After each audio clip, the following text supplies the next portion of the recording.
पाकिस्तान इस वक्त तवानाई के शदीद बहरान से गुजर रहा है। रियासत पाकिस्तान को मौशी मुश्किलात, सियासी अदम इस्तेहकाम और आवाम की नाराजगी का भी इस वक्त सामना है।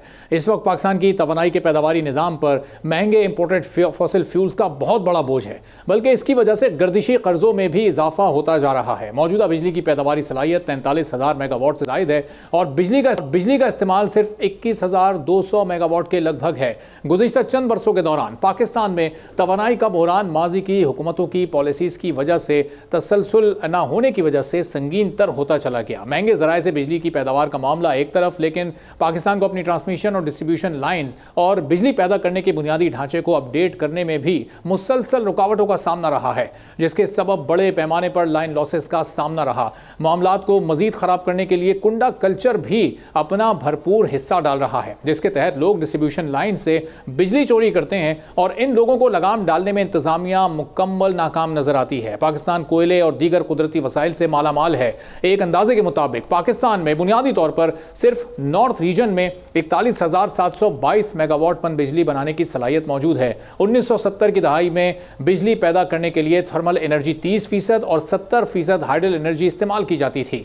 आलमी बैंक ने रिन्यूएबल एनर्जी से मुतालिक अपनी एक ऑब्जर्वेशन में पाकिस्तान के लिए कम से कम लागत वाले एनर्जी के मिक्सचर पर जोर दिया है, जिससे मुल्क के पावर सेक्टर को तकरीबन $5 बिलियन अमरीकी डॉलर के अखराजात की बचत हो सकती है। इसका मतलब यह है कि एनर्जी मिक्स में अगर रिन्यूएबल एनर्जी के जराए का हिस्सा 2025 तक 20% और 2030 तक 30% तक बढ़ जाए तो पाकिस्तान को पावर सेक्टर के बहरान पर काबू पाने में बहुत हद तक मदद मिल सकती है। National transmission and distribution company NTCDC, United states for agency for international development USAID और वर्ल्ड बैंक पाकिस्तान की जानिब से एक कंबाइंड रिसर्च की गई है, जिसमें मुल्क की माशी गैर यकीनी मईशत को होने वाले नुकसानात के बावजूद भी मुल्क की सोलर एनर्जी और विंड पावर की कैपेसिटी को बढ़ाने के लिए अहम हकाइक सामने आए हैं, जिसके मुताबिक पाकिस्तान के हर सूबे में सोलर और विंड पावर की बेपनाह सलाहियत मौजूद है, जबकि सूबा बलूचिस्तान में सबसे ज़्यादा सस्ती बिजली पैदा करने में मदद कर सकता है। और इस रिसर्च के मुताबिक बलूचिस्तान विंड पावर के हिसाब से सबसे अमीर सूबा है और बलूचिस्तान के शमसी तवानाई के वसाइल से भी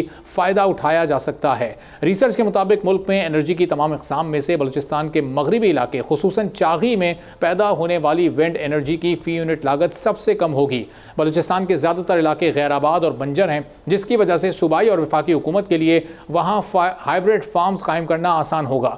रिसर्च के मुताबिक पंजाब में विंड कैपेसिटी कम है, लेकिन पंजाब में सोलर एनर्जी को प्रमोट किया जा सकता है। सिंध में विंड फार्म्स और 2 अहम विंड कॉरिडोर्स जंपीर और घारों के लिए ग्रिड इंफ्रास्ट्रक्चर मौजूद है, लेकिन इसे मजीद तरक्की दी जा सकती है। अगर रेगुलेटेड एनर्जी पोटेंशियल की बात करें तो KP के हाइड्रो पावर की सबसे ज़्यादा सलाहियत रखता है। रिसर्च के मुताबिक चारों सूबों में 41 से ज़्यादा बिजली बनाने की प्रोजेक्ट साइट्स की निशानदही की गई है। 2023 में पाकिस्तान ने अगले 2 सालों में अपनी रिन्यूएबल एनर्जी की सलाहियत को 40% तक बढ़ाने के लिए नेशनल इलेक्ट्रिसिटी प्लान 2023 बनाया। इस प्लान का मकसद साफ और ज़्यादा माहौल दोस्त तवानाई के ज़राए की तरफ पाकिस्तान को मुंतकिल करने की कोशिशों में तेज़ी लाना था। नेशनल इलेक्ट्रिसिटी प्लान 2023 के मुताबिक 2025 तक पाकिस्तान के एनर्जी सेक्टर के मिक्सचर में विंड पावर समेत रिन्यूएबल एनर्जी 40% और 2030 तक 60% तक बढ़ाने का प्लान बनाया गया है। निगरान दौरे हुकूमत के वज़ीर तवानाई मोहम्मद अली की जानिब से इस नेशनल इलेक्ट्रिसिटी प्लान की मंजूरी दी गई थी और निगरान वफाकी वज़ीर तवानाई मोहम्मद अली ने कहा था कि सोलर और विंड पावर के बेपनाह वसाइल की बदौलत पाकिस्तान में रिन्यूएबल एनर्जी पैदा करने की सलाहियत मौजूद है।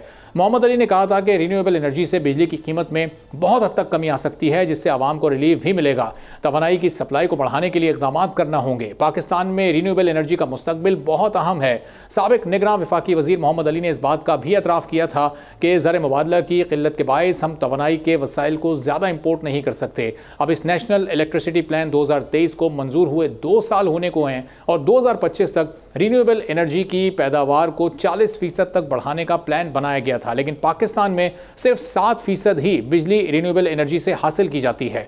2025 बहुत करीब है, लेकिन 33% हदफ भी अभी दूर नजर आ रहा है, जो हासिल होता भी नजर नहीं आ रहा। निगरान वफाकी वज़ीर तवानाई मोहम्मद अली साहब आज मौजूदा वज़ीर आज़म शहबाज शरीफ के मोमिन खुसूसी बराए तवानाई हैं, बड़ी अहम पोस्ट पर हैं। क्या उनके लिए यह हदफ हासिल करना इतना आसान है जितना किताबों में हमें लिखा नजर आता है? सब्सक्राइब करें और बेल दबाएं ताकि कोई खबर रह न जाए।